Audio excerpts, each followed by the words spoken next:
bring him out. Ladies and gentlemen, Matt Lucas, everyone.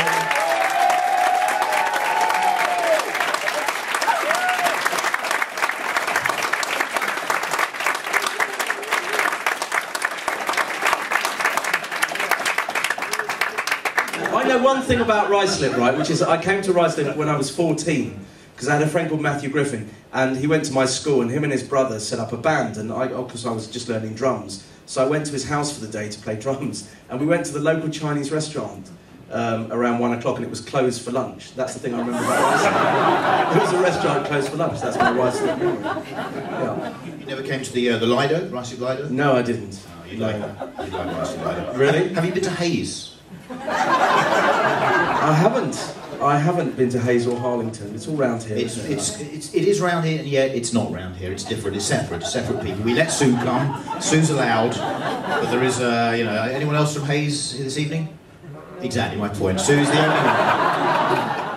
So welcome, Sue. Sue has a special. Oh, there's another Sue. I've just seen another Sue. Yes, excellent. Someone that I was at school with. I've just recognised that. Really? Yeah. But you were at Haberdashers, which was a boys' school. It was, yeah. You feel embarrassed now? I'm sorry. It was before the change. No, it was primary school. Now, I went to see you in Les Miserables about 3 weeks ago. I liked it very much. Did anyone else see Matt? And a few of you did. Now, I'm going to be honest here. I didn't know anything about Les Mis before I went. I knew it was a musical. Yeah. I was expecting something Buddy or Billy Elliot. Something like that's what I was expecting. Buddy but French. Buddy. Yeah, that's what I was expecting, and I wish I'd known a bit more about it before I went. I love the music, but I got confused with some aspects of the story. Too much colours and sound, was it? It's highbrow. It's a bit much. It was highbrow. It was a bit highbrow. This is what it reminded me of. Okay, about 5 years ago, I saw Julius Caesar on Broadway, and Denzel Washington was playing Julius Caesar. You've just said Denzel like the way Barry Norman used to say it. Did I? Yeah. Well, the rest of the world says Denzel, but you go Denzel. And the entire audience, right? It was a matinee. The same thing. The entire audience was Denzel Washington fans. Okay, it was mostly black people who were there who liked Denzel Washington. And the second he came out, they went mental. They got their phones out. They were taking pictures of him. And then they all sat down after 5 minutes, and the show started. And then the reality of what the play was going to be about hit these people, and they started to get very fidgety for about 3 hours. And I was just curious, though, have you ever had that at Les Mis at all? You had like Little Britain fans coming along, expecting like a Vicky Pollard kind of thing, and then they get what it is. This is basically how you responded, is basically what you're saying. Don't try and put it on anyone else. My audiences are cultured. What you're saying is you came along and you couldn't follow it because it was about French people or something, even though it was in English.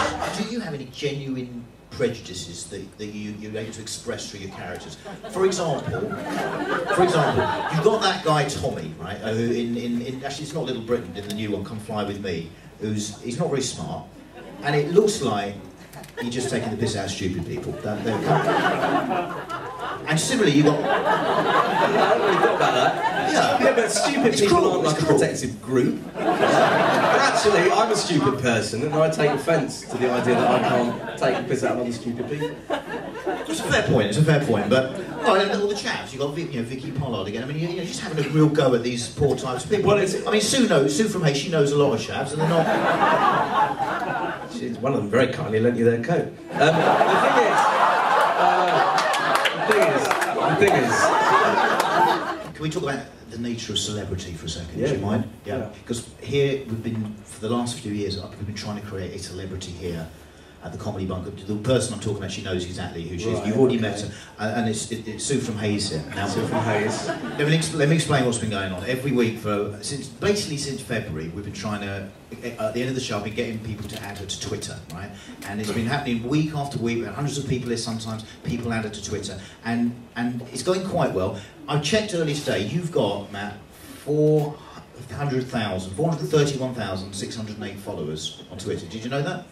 431. You have got 431,000. Well, I did, but I'm going to pretend I did. Yeah, I knew exactly that number. and if you Google your name, right, Matt Lucas, Google 4,710,000. But they're not all you, because some of them is a cage fighter. Yeah, no, I've noticed that. I've noticed that. Yeah, there's a cage fighter. UFC guy. Yeah, you just don't want to get that one, but you don't want to turn up the wrong gig. No, there's a drummer who works in like the Deep South in America called Matt Lucas as well. Okay, Yeah. that's weird, because there's a bass player who plays in the Deep South called Joel Sanders. There you go. What about if they were in the same band? Wouldn't that be weird? It would, yeah, and not as interesting as we're making. Not interesting, no. But it would be weird. It'd be weird. That weird. A little bit weird, yeah. 431,608 followers. Now, Sue, at the last count, I'll put the mic in front. How many followers did you have, please? 48. Yeah. 48. I'll follow you, but then I'll block you as soon as I get home. I'm being honest. Oh, it's not easy, is it? How did you do? Have you gone up or down? Half a pound. Have you? Sue's going to come to the stage. Come do a photo. Come on. Come on then. Here you go. If you can hold that, please. Thank you very much.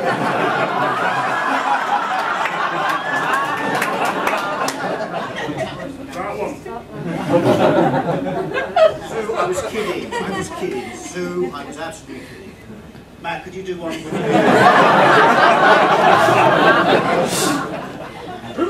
Sue from Hayes, everybody.